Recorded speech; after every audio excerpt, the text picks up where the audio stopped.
I was talking about that with like my partner today, like kind of in a different respect, but we were talking about, you know, parenting, and like sometimes I behave in ways that aren't like wonderful. And like I might be a bit kind of like controlling or something, or I get a bit like I get kind of angry sometimes.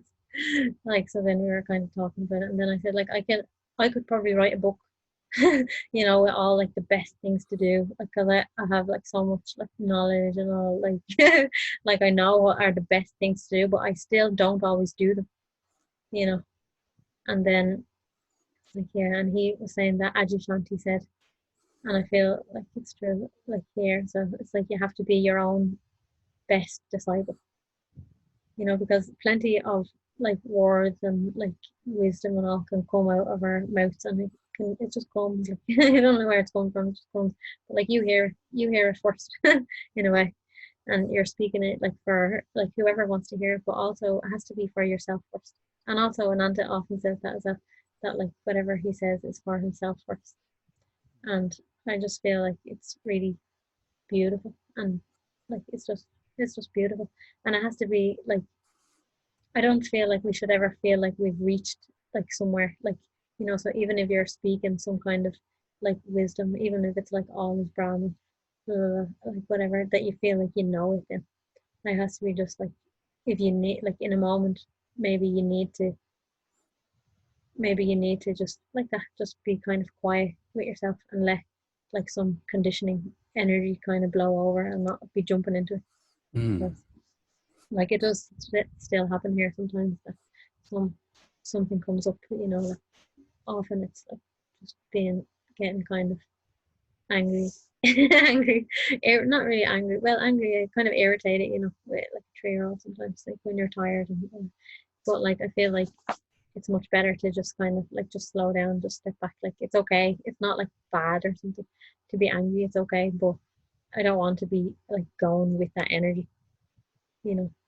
And also like especially like it feels like it becomes more apparent. Like I don't know if apparent is the right word, but more important. Like if you're speaking to other people and all, like you have to live it. You can't be just like saying like this is the way, and then like you yourself are living in a completely conditioned, like believing yourself to be separate kind of way. Like it's like almost you like disgust yourself, like you know, you have to live by your own words and your own way. Like and Go ahead, please. I was just gonna say it's kind of like you can become like your own teacher, but your own Hmm. student, like both. Like so, our and that is true because everything is here inside ourselves. Like sometimes we need, and it's wonderful for like things to be reflected to us from outside, like a wonderful teacher can appear, and it's just a reflection of our own hearts. But once they've reflected, we don't need to hold on to their hand the whole time. Like we can hold their hands in our heart, but also they can't be with us every moment of the day. So like that teacher, what they've showed us is that they're actually here all the time.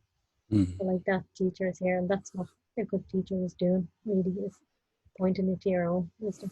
So your teacher is here, but it's like everything's here. The teacher is here, and the student is here. Everything's here. Mhm. Good job, Amba, for for saying that and really living it. Because you told me about holding Ananta's hand last time and how you still, in a way, had it with you, and I've taken that with me too. So that's really well done. Mhm. Yeah, parenting also quite a trip. Yeah, it's like plenty of opportunities. Like for me, mostly it's like plenty of opportunities for like practicing patience, and it's the same really. It's just like not buying into and getting caught up in whatever the energies are that come up. Like to just like slow down and then like it's just being more conscious, you know. Mm. And it's not that like we have to be perfect, and like there is no perfect really, but just at least to be conscious of what you're doing, and to even if you behave in some like I don't really even want to say wrong. I was going to say wrong like that, but even if you behave in some way that you would prefer not to. At least if we reflect on it afterwards, I feel like even that is good enough. I feel like maybe next time I'll be able to be a little bit more conscious to try something different, because we are all human, and I think we're all capable of I don't know if infallibility. We're all capable of infallibility, and we all kind of behave and act like that sometimes. And I don't think it's Mm. necessarily a bad thing either. Mm. Like, it's okay. Is that your alarm? You gotta go. That's my alarm. Yeah, I had to set it today because my partner has to go out to work soon. So I told him Okay. we'd be If finished. this time is better for you, we can do it next week. And Yeah, I I don't don't want to be know. pushy. You can let me know. Like, maybe, yeah. Somehow, like, our schedule still hasn't settled down to be the same all the time. It's fine. Sorry, I feel like I talked a lot. Don't worry about that. Hopefully it was something useful for you or something. The sound of Amba's voice and her laughter is psychedelic to me. Mhm. It was really nice to see you and spend time with you. I feel you here in my heart. Very much. Oh, You're a beautiful reflection of truth. oh. Well, you got a middle-aged bald man. I got you. So I think I got a better deal. Mm. Thank you.